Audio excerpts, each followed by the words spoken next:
Pride,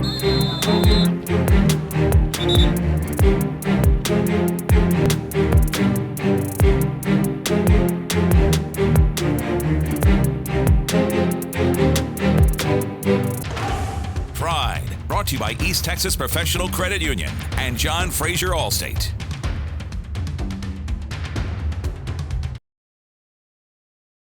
You know, it's kind of unconventional to have a bye week. Some people may like it, some may not, toward the end of the season. But y'all's is coming at a time where you've got 2 weeks now to prepare for Pleasant Grove. So what does this bye week mean in way of healing up bumps and bruises that you guys have acquired over, 10 weeks? Yeah, it's, preferably you'd rather have it 3 weeks before this, but it is good for us right now. We've got a few kids that are banged up. And then, we've got the #1 team in the state next week, so it gives us a little extra time to prepare for them. So we're kind of using it we're still working on ourselves a little bit, but we're going to mix in some Pleasant Grove and then use this time to kind of get our kids back fresh for this second half run. I think I like it because we get to rest before we play these last 2 important games.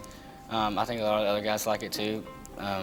We need to rest and get all healed up because there's a lot of people that are dealing with injuries throughout the season, and we need to get those taken care of, and we need to focus on the little things this week.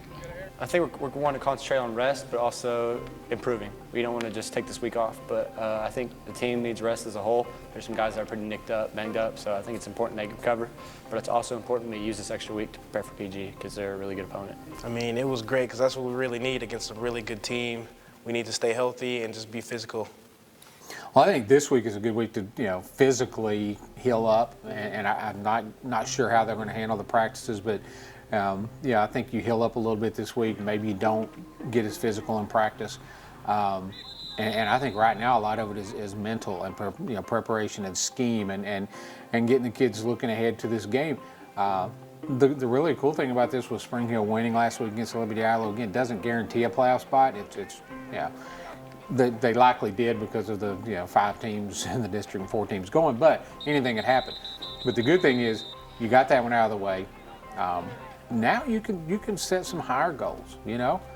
Who's going to say they can't go and beat Pleasant Grove? Am I going to pick them? Probably not, but I wouldn't bet against it, and I've seen it happen. So they can set a whole different set of goals now. They can say, okay, let's go and see what we can do against this #1 ranked team in Class 4A Division II. Let's give them let's see what happens there. And then they still have, Pittsburgh out there. Instead of, being satisfied with winning their first district game in 3 years, let's get a couple more. Let's get at least 1 more. Let's maybe get 2 more. I just think it flips a switch for Spring Hill on their goals. First #1 goal had to be win a district game after a long drought. They got that. Now let's see what's next for them. And man, going up and playing a good Pleasant Grove team, again, it's going to show them where they stand. That's really going to show them how far this program's come if they can go up there and play with them.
work your set. All right. Guards, I know we really hadn't worked this week. It'll just be quick set, though. Pretend like you got a 3 tech. Tackles, I want y'all vertical. All right, we're setting vertical right. Hey, Coach, what we can do is we can line them on 2s, and you can point who you want to rush if you want.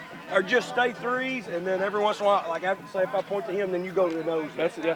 Does that make sense? Stay 3s. Y'all will be 3s. If you go, then you're going to come to the nose next. Yeah. Your next rush will be at the nose. Good. Well, you just said if you ain't got nobody on you, you ain't gonna set. Emerson, where you from?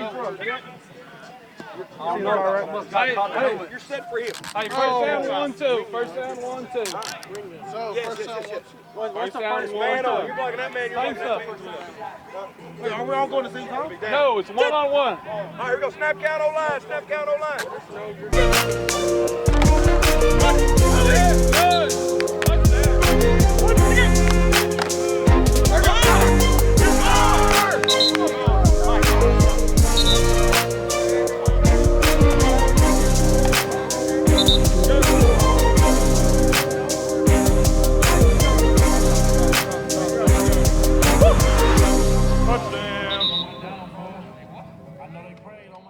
Tell me what you guys, because you can't control what they do, you can only control what you do.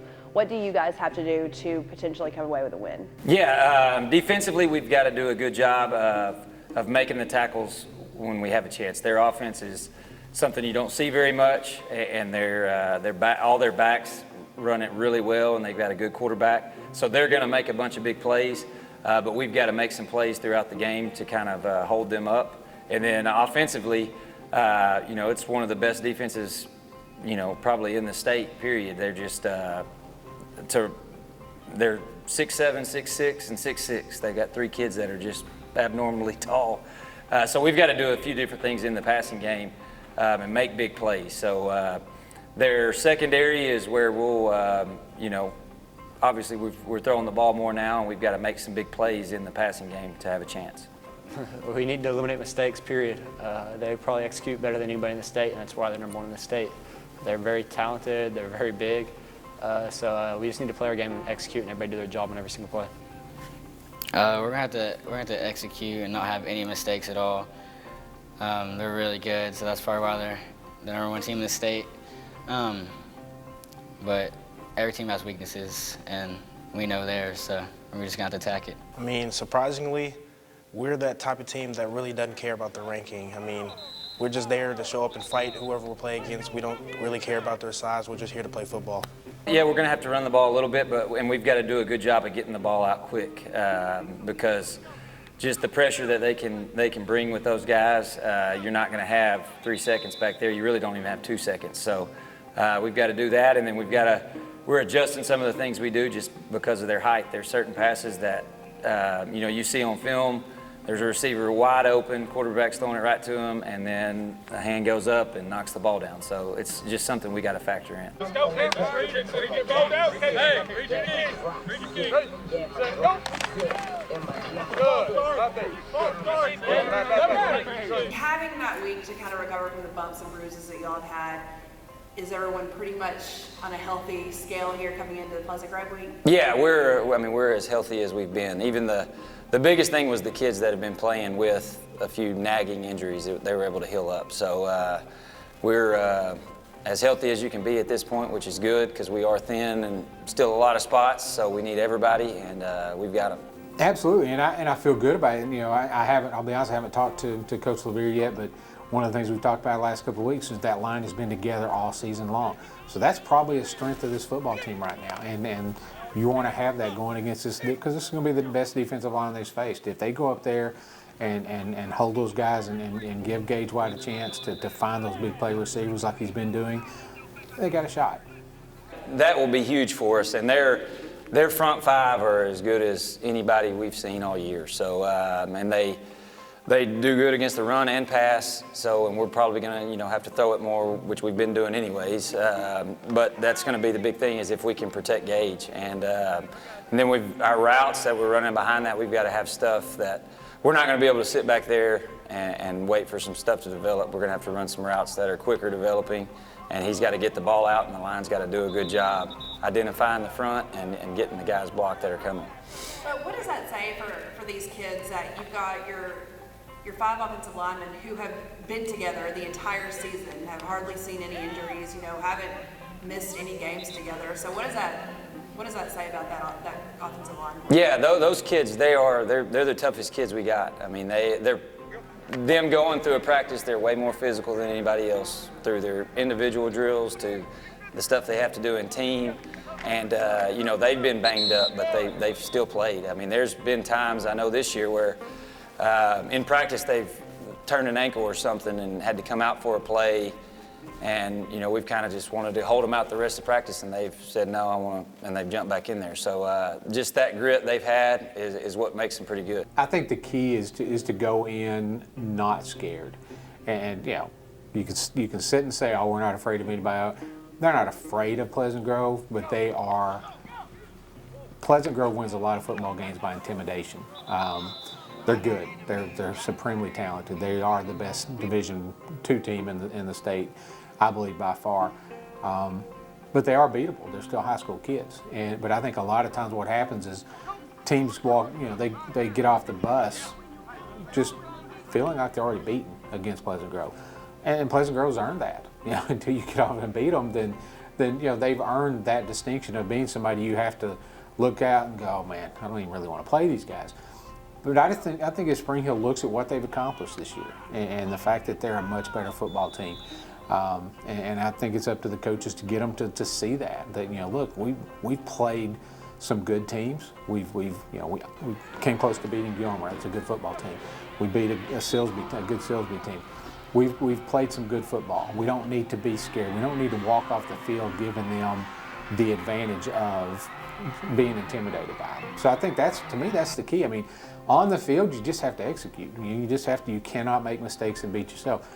Pleasant Grove doesn't need any help. Yeah, they're going to play well. If you make mistakes, if you turn the ball over, miss assignments, have penalties, you're going to lose. It's just you don't have to play a perfect game, but you cannot make a lot of mistakes and beat this football team. Yeah, I think our kids are excited for this game. Obviously Pleasant Grove, just the rankings and just what they put on film, there's a reason they're the -- 1 team in all these polls. But we really, we don't have anything to lose, and that's kind of the mentality we're taking.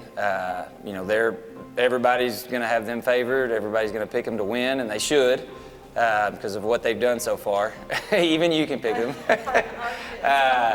But yeah, we just need to go out there and play, and it's a chance for us to see where we're at against the best team in 4A Division II.